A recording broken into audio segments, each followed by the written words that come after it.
In my opinion, it's more of a marketing scheme than it is to be transparent. The Jesuits of Canada, a religious order of the Catholic Church, have released the names of 27 priests and brothers who they say were credibly accused of sexually abusing minors since the 1950s. The list was released this week following an audit that began in 2020 that examined documents going back 7 decades. In a statement, Father Eric Olin from the Jesuits of Canada said the church has been slow to respond. Quote, "As we have met with survivors, listened to their stories, and read the reports of their experiences, we have felt shame and become convinced that the only path forward is one of truth-telling, healing, and reconciliation."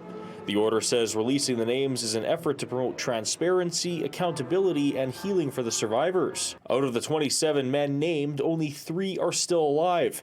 In most cases, the abuse came to light after the alleged abuser had died, with some cases never reaching criminal or civil litigation. Sean Dougherty, the president of Survivors Network of Those Abused by Priests, is questioning the number of priests involved. He believes the number is much higher. This only appears to be roughly 2.5, 3% of the Jesuit priest population. By global standards, we see that these numbers are closer to 10%. Dougherty is an abuse survivor himself. He is one of hundreds of victims who were sexually abused over a period of 4 decades by priests and religious leaders in the Roman Catholic Diocese of Altoona, Johnstown in Pennsylvania. Beginning at the age of 10 years old, I was sexually assaulted by my religion teacher, who is a diocesan priest.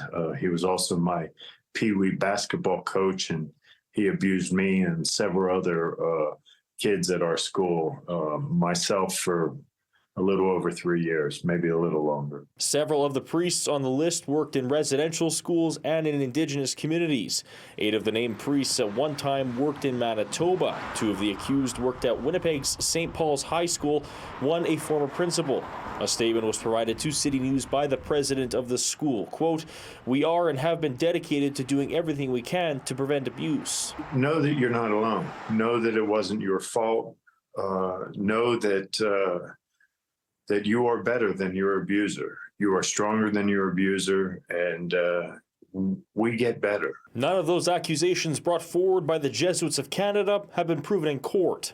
In Winnipeg, Alex Karpa, City News.